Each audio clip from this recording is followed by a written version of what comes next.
Poundland, the discount giant once known as the king of the pound shop, has just been sold for £1. Yes, you've heard that right. The whole business changed hands for less than the cost of one of its products. Now it's closing dozens of stores, it's shutting distribution centres, and it's restructuring currently through the courts.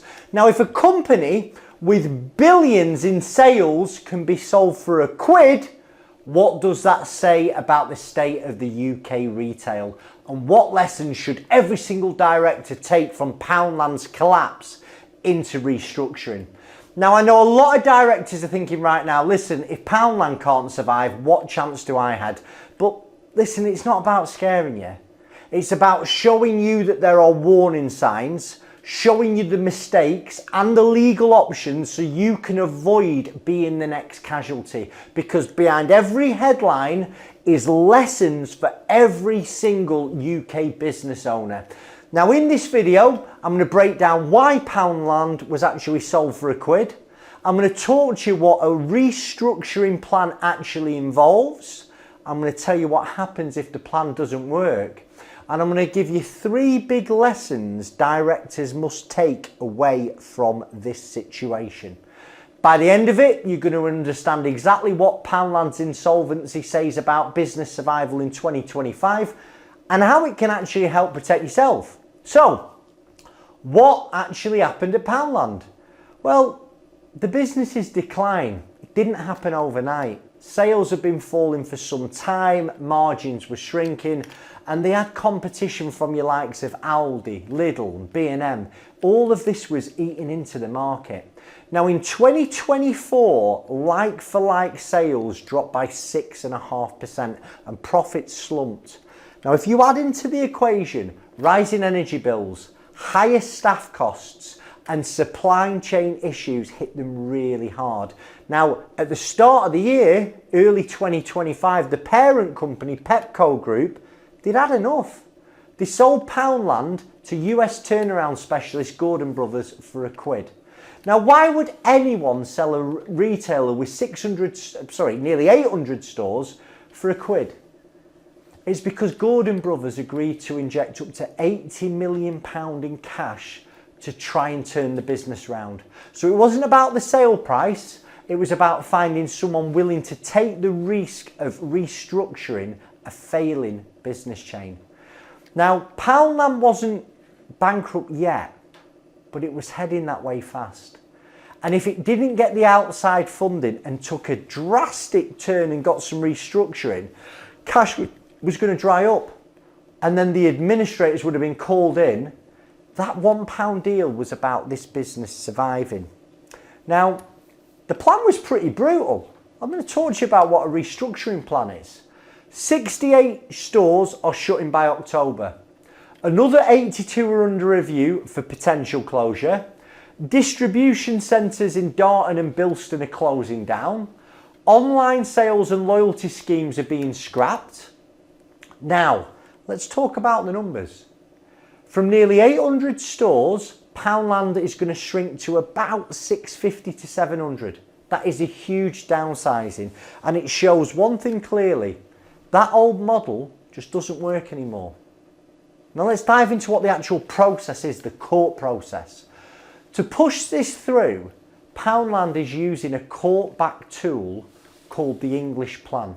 And this allows them to restructure leases and debts even if the landlord and creditors don't agree.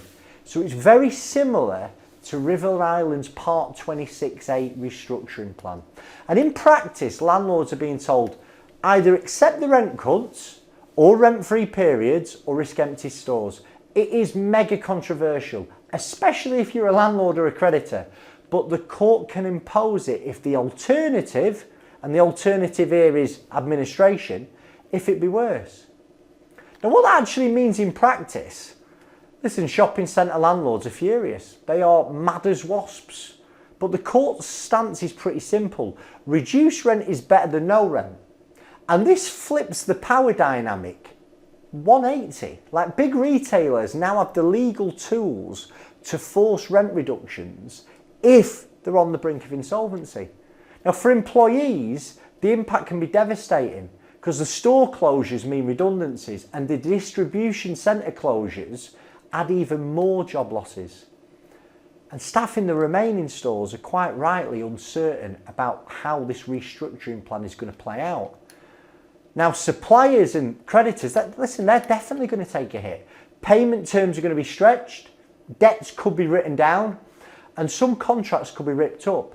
And again, the logic is this: it's better to save part of the business than lose it all through an insolvency. Now, the bigger picture, I'm going to talk about, why Poundland struggled. It isn't just about one discount chain. It's the reality of retail in 2025. In fact, it's the reality for small businesses and large businesses in 2025. Costs are going through the roof. The cost minimum wages are higher. NIC costs are higher. Employing your staff this year is going to cost a lot more than it did last year. There's falling demand, especially on the high street. High streets are absolutely dead. Consumer habits have changed. People are going online. People are going to out-of-town stores. And if you add to that, a lot of people have taken on debt to survive, and to service that debt is crushing a lot of businesses. Now, this English plan, it's mega controversial, but it is becoming the go-to tool for big retailers, and it's effectively saying we'll survive but are on our own terms, and you creditors have got to accept it.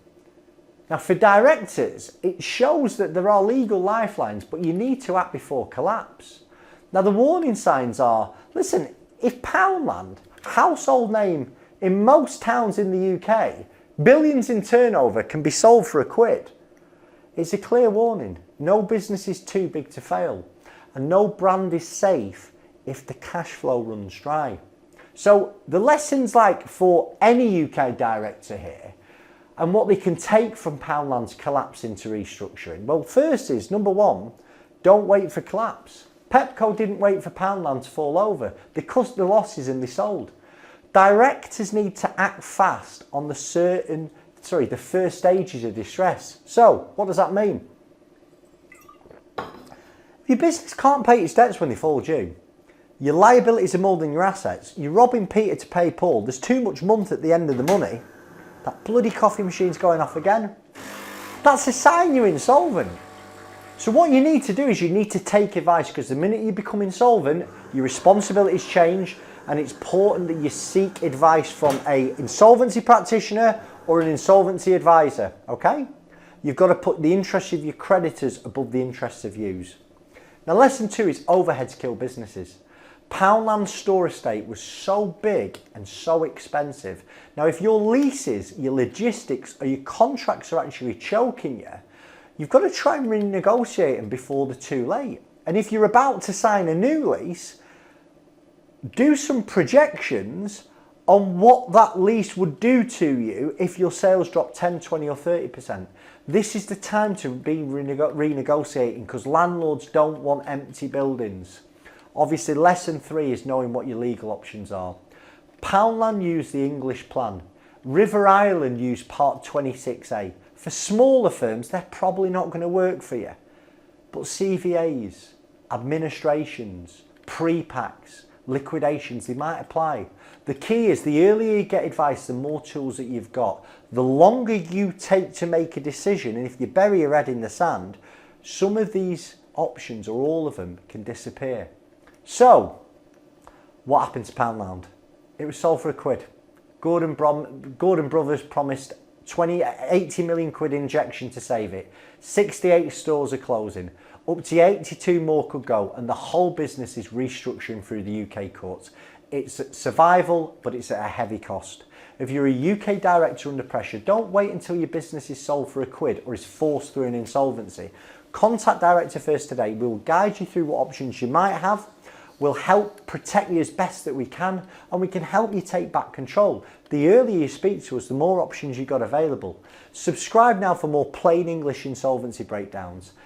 Now, if you want to find out what's gone on over at River Island, go and have a click on that video there, and we're going to be explaining in detail what River Island's 26A restructuring plan, what the problem was, how it was solved, what it means for UK businesses and what you might be able to learn from a director's point of view. Thanks for your time, Chris Worden.